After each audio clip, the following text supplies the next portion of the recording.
Perkenalkan, nama saya Septian Hadi Saputra. Perkenalkan, nama saya Rian Prastio. Halo, nama saya Cantika. Hai teman-teman, perkenalkan nama saya Alvin Masrul Ramadhani, biasa disapa Vivi. Halo teman-teman, perkenalkan saya Ana Angelina, biasa dipanggil Ana.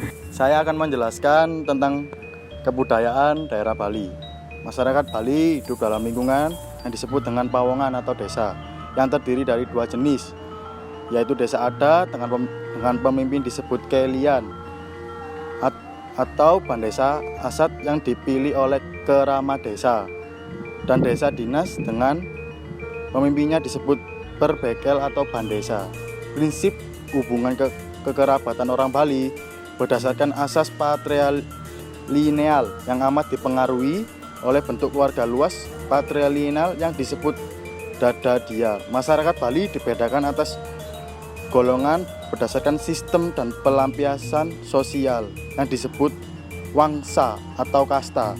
Mereka terikat dengan perkawinan yang bersifat endogami dadadia atau endogami wangsa. Mengenal kebudayaan daerah Bali.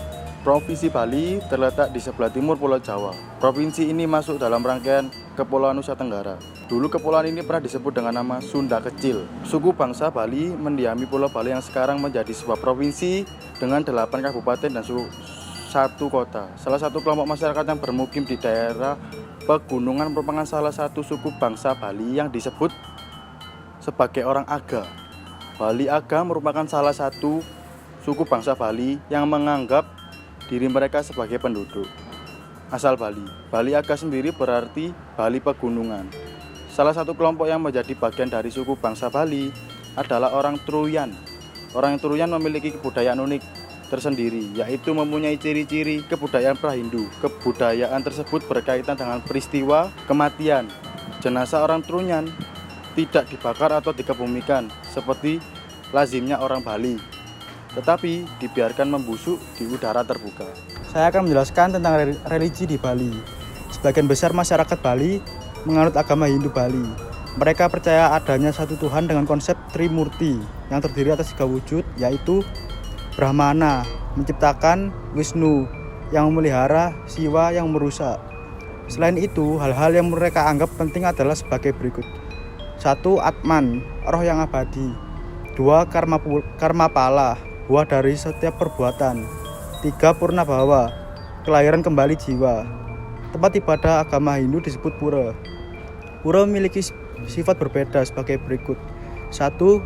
Pura Besaki, sifatnya umum untuk semua golongan. 2.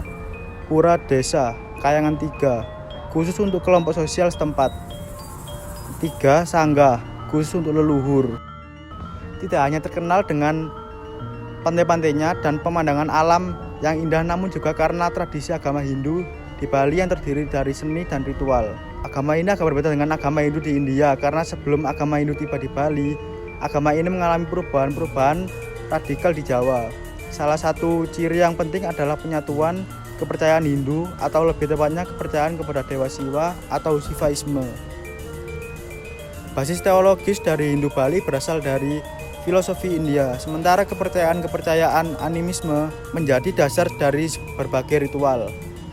Sebuah kepercayaan penting dari Hindu Bali adalah bahwa peristiwa-peristiwa alam dipengaruhi oleh para roh.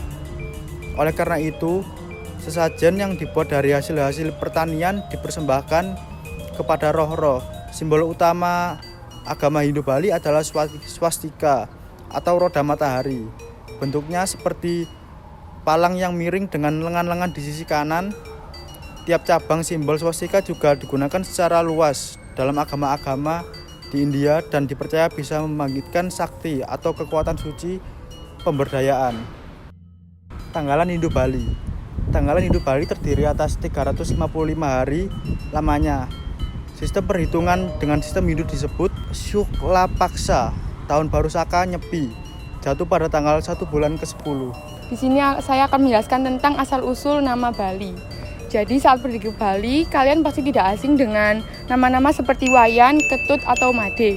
Saking populernya, kalian bisa menemukan 2 hingga 3 orang yang berbeda namun menggunakan nama yang sama di sebuah tempat. Mungkin bagi kamu yang bukan orang Bali atau tidak berdomisili di Bali, penggunaan nama-nama yang sama itu menimbulkan tanda tanya. Ini karena jumlah nama tertentu cukup banyak dan tersebar di berbagai daerah. Nama-nama tersebut bahkan masih digunakan juga oleh orang-orang keturunan Bali yang tidak lagi bertempat tinggal di Pulau Dewata. Menurut travel blogger KDR ini, penggunaan nama khas seperti itu adalah sebuah tradisi. Kalau sebagai Hindu di Bali sih, kita sangat menganut prinsip mempertahankan tradisi supaya tidak punah.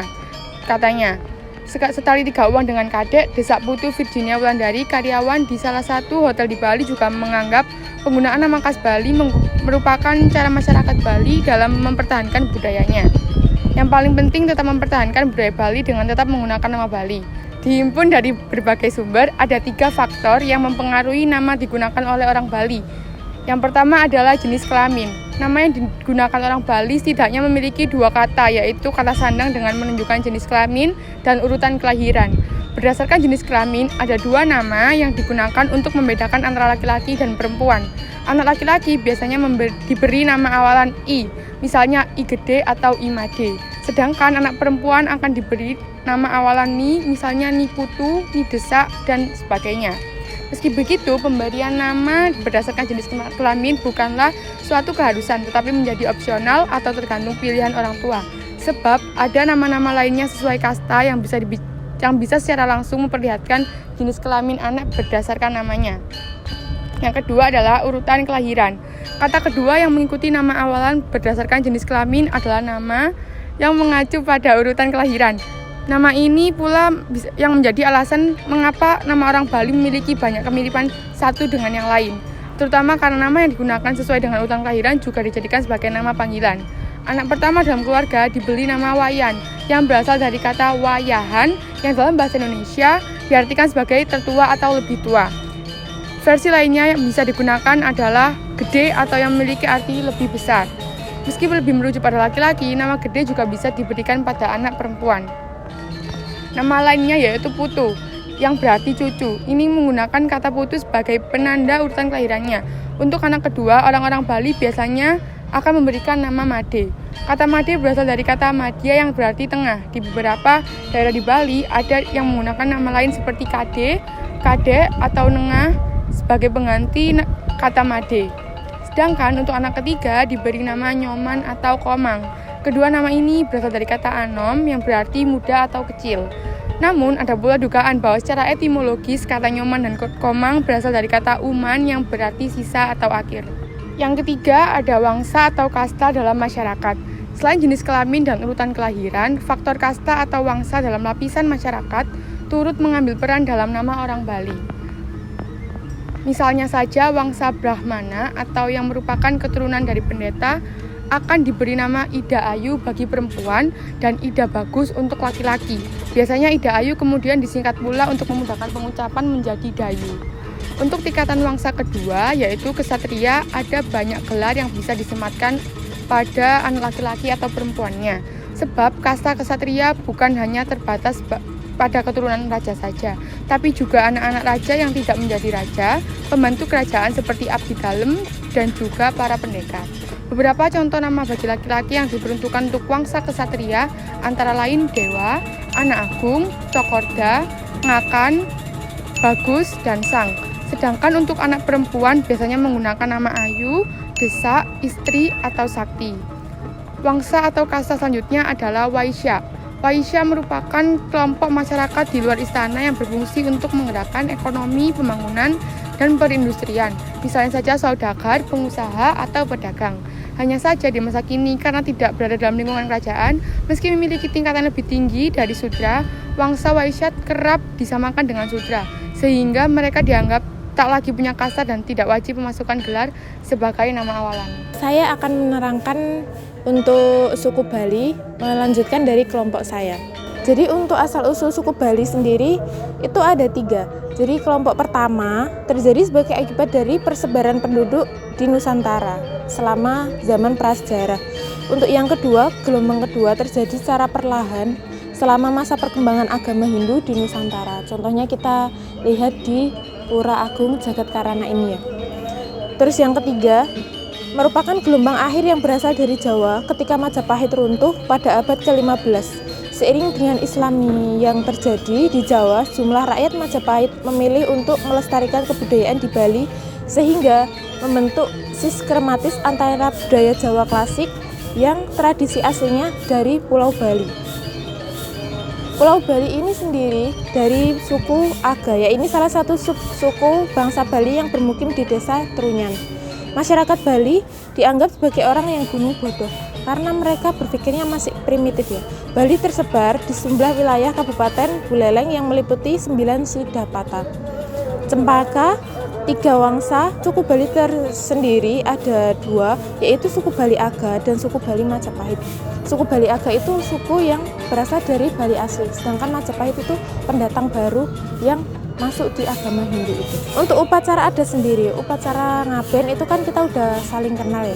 Tapi ada sendiri untuk yang biasa untuk orang asli Bali itu akan dipimpin pemuka adat yang dilakukan pura dianggap sakral yang memiliki lokasi seperti saat ini lokasi yang amat sakral ya. Saya akan meneruskan presentasi dari kelompok saya, yaitu tentang sistem mata pencarian di Bali.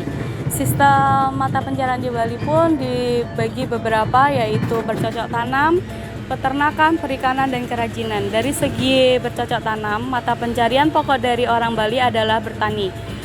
Dapat dikatakan 70% dari mereka berpenghidupan bercocok tanam dan hanya 30% hidup dari peternakan, pedagang, menjadi buruh, pegawai, dan lain-lain. Berhubung dengan perbedaan-perbedaan lingkungan alam dan iklim di berbagai tempat di Bali, maka terdapatlah perbedaan dalam pengolahan tanah untuk bercocok tanam itu sendiri. Di Bali bagian utara, tanah dataran sedikit curah hujan, maka dari itu bercocok tanam relatif lebih terbatas daripada di Bali bagian selatan. Di daerah Bali bagian selatan merupakan daerah datarannya lebih luas dan pada umumnya dengan curah hujan yang cukup baik, penduduk terutama pengusaha bercocok tanam di sawah. Dari segi peternakan, berternak juga merupakan usaha yang penting dalam masyarakat pedesaan di Bali. Binatang peliharaannya terutama adalah babi dan sapi. Babi dipelihara terutama oleh kaum wanita, biasanya sebagai sambilan dalam kehidupan rumah tangga.